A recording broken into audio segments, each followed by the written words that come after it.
I think the authorities are seeing when this hate, when people are peddling this narrative and rhetoric of hate. I'm sure they saw live on TV when Jarett Tenebe says he hates somebody and he cannot stand the person, despite the fact that he was corrected. For good measure, this same Jarett Tenebe, because they wanted to win elections, said that nobody watches Arise TV, that they don't have DSTV, and they can't pay for subscription because of the poverty Obaseki has put in their state. Secondly, both of them, the governor and wike, they didn't double down on it, and they felt it was a joke. And that's a sad thing for the country. And when the governor kept on saying that there was nothing wrong with everything, he said, everything is wrong. There are already petitions across board to embassies of nations and everywhere about the speech of the governor. And the governor does not even know the veracity of what his threats have become in society. But I'm sure there's, because you see, that's why politicians feel disgruntled when, in the end, when it's not time for election, you come and say they should sign peace accord. When this governor is saying things like this, who is telling him to have some level of decorum? And that's why I say democracy dies in decorum. That's the sad reality. Secondly, Oji, with due respect, Saint Wike, Saint Yesom Wike, during campaign, you allow Peter Obi coming, isn't it? Why didn't you allow Atiku campaign in your state? All right. Did we know all the things you did as regards venue or not venue? So because it's so easy for Saint Wike Obi, Saint Wike to talk now. He said he let Peter Obi come.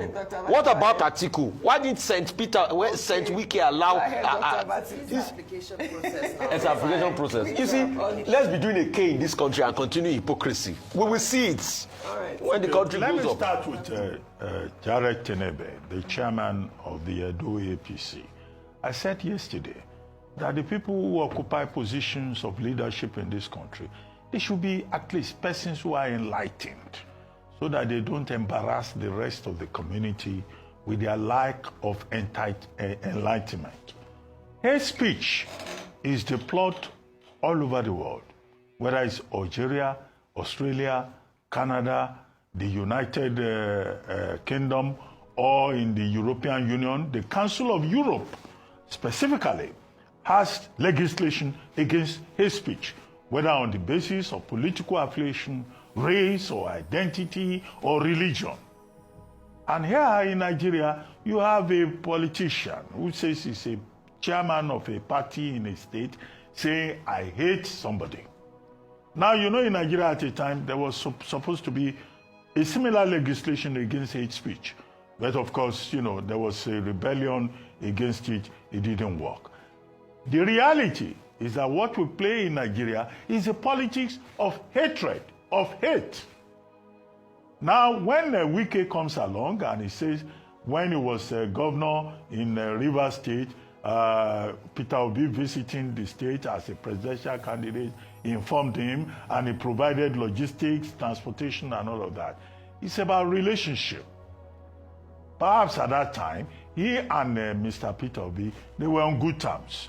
But for the most part, politicians in this country are not on good terms. And they relate to each other on the basis of sentiments, not on the basis of the common good, of the responsibilities of their office.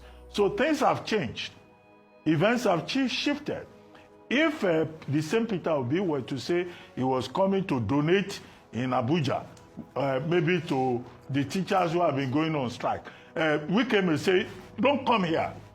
The same Wike that accommodated him in Rivers State. Finally, the governor of Edo State, Okpebholo, he says there is what he gave was an advice. Okay, an advice is a recommendation, not a threat. Okay, but he said that he would not be able to guarantee the security of Peter Obi. That's a threat. Correct. And he cited the example of his own personal experience. So I think the governor of Edo State actually needs that encyclopedia. The encyclopedia will tell him the difference between an advice and between a threat. He doesn't even need the encyclopedia. He can take a simple dictionary. And he can ask his commissioner for education to explain the difference between the two phrases to him. Correct. So he repeated the offense. He did. He said whether Peter Obi likes it or not, well, he's on his own. Yeah. Let him come to Edo State. Right. Right. So this is what I say about enlightenment and the mental capacity, ability of the persons that we put in high offices in Nigeria. Well done, Dr. Abati. Well said. I guess Monday Okpebholo will seek the advice of the Commissioner for Education for a better interpretation of the threat that he made. That is politics for you. Whatever doesn't favor them, they condemn, they criticized. What everybody has been saying all this while is that if Governor Monday Okpebholo was so modest enough to have been just put a word across to him, please, when next you are coming, for your own security's sake, let me know. Full stop. Continue whatever you intend to say. It would have been something that the whole world would not even deliberate on, because that is its own sole responsibility, making sure that lives and properties are being secured. A situation whereby so many hate speech will be attached to it. And that is the area a lot of persons are frowning at it. Now, outside that, I came across a certain post by a certain lawyer saying that that speech alone is a threat to Ohaneze or the Igbos in Edo State. I believe this is one area so many Igbos are getting it all wrong. Edo is not an Igbo state. The last presidential election, Labour Party through Peter Obi won. Are you saying that Edo is now becoming an Igbo state? Of which, no. If we are talking about condemning it as a Nigeria, that is another different thing entirely. You coming out to sectionalize it as a form of tribal bigot and all that, this is one thing we should all frown at. These are some of the areas some Igbos are tackling some national issues that at the end of the day, they will end up being segregated.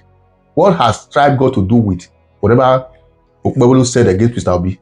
Peter Obi is becoming just an individual who happens to be a very strong opposition to the ruling class, and they are doing everything possible just to quench him.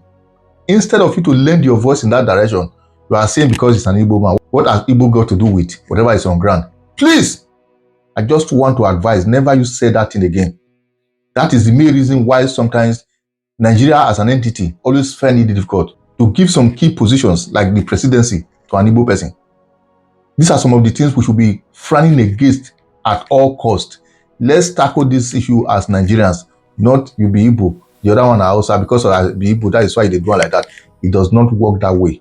If you have to let it be something that has to be driven by tribe, I believe every other person that has spoken so far against that hate speech by the governor, we have to pull out so that you guys can tackle it through the angle of Ohaneze or whatever socio-cultural organization you belong.